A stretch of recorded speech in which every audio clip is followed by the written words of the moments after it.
Assalamualaikum warahmatullahi wabarakatuh. Halo, apa kabar teman-teman? Semoga kita dalam keadaan sehat. Kali ini kita akan belajar cabang olahraga tentang olahraga tinju. Ya, kita masuk ke pembahasan. Sebelum itu saya akan sebutkan satu persatu peralatan tinju, yaitu sarung tinju, tutup kepala, penjaga mulut, penjaga pangkal, sepatu tinju, kantung beban atau samsak, dan yang ketujuh, celana pendek. Pengertian tinju. Apa itu tinju? Tinju merupakan salah satu olahraga pertarungan yang dilakukan dua orang, di mana dua orang tersebut biasanya menggunakan sarung tangan pelindung karena olahraga ini sering melempar pukulan untuk waktu yang telah ditentukan dalam ring tinju. Adapun fungsi-fungsi dari peralatan tinju, yang pertama, sarung tinju. Sarung tinju digunakan untuk dapat melindungi tangan, terutama bagian tulang jari-jari tangan, dari bahaya patah tulang. Yang kedua, tutup kepala. Tutup kepala digunakan untuk dapat melindungi kepala dari pukulan yang kapan saja dapat mengakibatkan cedera. Yang ketiga, penjaga mulut. Penjaga mulut digunakan untuk dapat melindungi mulut dan rahang dari pukulan agar tidak terjadi cedera. Yang keempat, penjaga pangkal, paha dan tulang kering digunakan untuk dapat melindungi daerah sensitif petinju dari tendangan agar tidak terjadinya cedera. Yang kelima, sepatu tinju. Sepatu tinju digunakan untuk dapat melindungi kaki petinju dari terjadinya cedera. Yang keenam, samsak. Samsak digunakan sebagai alat untuk dapat melatih gerakan pukulan para petinju, melatih kekuatan teknik-teknik tinju menjadi lebih baik, dan untuk memahami gaya memukul yang baik. Yang ketujuh, celana pendek. Celana pendek digunakan untuk dapat memudahkan petinju di dalam setiap melakukan gerakannya. Selanjutnya, teknik-teknik tinju. Yang pertama, pukulan jab. Pukulan jab yakni suatu jenis pukulan yang biasanya dilakukan dengan menggunakan tangan bagian depan yang lemah, di mana pukulan ini berguna untuk dapat membantu menjauhkan serangan dari lawan. Yang kedua, pukulan uppercut. Pukulan uppercut yakni salah satu jenis pukulan yang dilakukan dengan cara memukul ke arah atas yang biasanya dilemparkan ke arah tangan dengan pukulan maksimal sehingga sangat tepat dan efektif pada jarak dekat. Yang ketiga, pukulan silang. Pukulan silang adalah salah satu jenis pukulan yang dapat dilakukan dengan cara dilontarkan pukulan lurus dan dengan menggunakan tangan kekuatan padu sehingga mampu memaksimalkan efektivitas pukulan dengan lawan. Yang keempat, pukulan hook.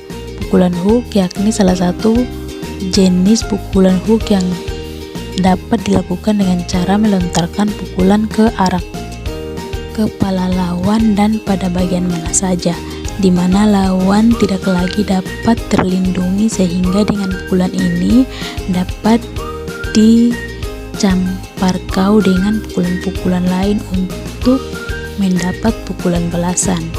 Dan yang kelima, kombinasi.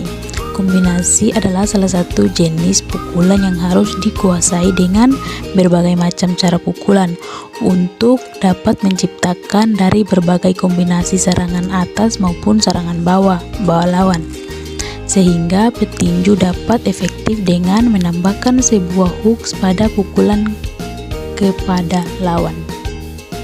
Sikap-sikap tinju. Olahraga tinju tidak hanya memerlukan teknik yang baik, namun juga harus mengetahui dan memerlukan tangga yang kuat dan fisik yang sehat. Namun terdapat juga sikap yang harus diperhatikan dalam permainan tinju. Apapun sikap-sikap dalam olahraga tinju yaitu sebagai berikut. 1. Sikap tinju kidal. Petinju yang menggunakan tangan kidal yaitu harus mengambil sikap yang dapat memberikan kesulitan bagi lawan dalam pertandingan tinju ortodoks sehingga dapat terbiasa mendapatkan jab pada sisi berlawanan. 2.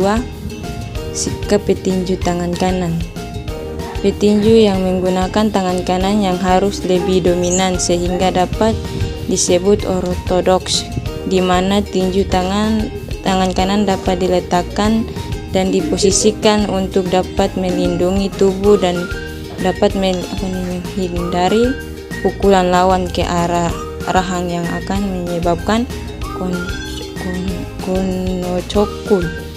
Maka hal ini sangat dia anggap sangat penting dan cukup sulit dilakukan selama pertandingan. Selanjutnya peraturan tinju yang pertama, tidak diperbolehkan memukul kepala pada bagian belakang. 2. Tidak diperbolehkan memukul daerah vital atau alat kelamin lawan. Yang ketiga, tidak diperbolehkan mengeluarkan kata-kata caci maki atau mengolek-olek lawan. Yang keempat, tidak diperbolehkan memukul lawan apabila lawan sudah tidak berdaya atau menyerah. Yang kelima, dalam sebuah pertandingan tinju ada istilah knockdown, yaitu suatu keadaan petinju yang terjatuh karena pukulan lawan. Petinju yang jatuh tersebut diberikan waktu oleh wasit sampai hitung 10 untuk bangkit. Yang keenam, kembali dan meneruskan pertandingan apabila petinju tersebut tidak dapat bangkit kembali, maka dinyatakan kalah atau disebut juga dengan istilah KO.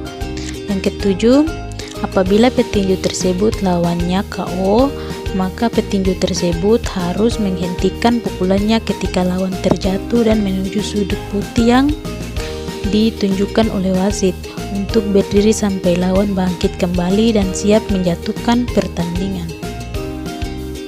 Manfaat tinju. Yang pertama, memperbaiki komposisi tubuh. Yang kedua, meningkatkan kekuatan tubuh secara total. Yang ketiga, koordinasi tangan mata yang lebih baik. Dan yang keempat, meningkatkan kesehatan kardiovaskular. Mungkin itu saja pembelajaran hari ini tentang cabang olahraga, yaitu olahraga tinju. Semoga pembelajaran hari ini dapat bermanfaat bagi kita semua. Saya akhiri, wabillahi taufiq wal hidayah. Wassalamualaikum warahmatullahi wabarakatuh.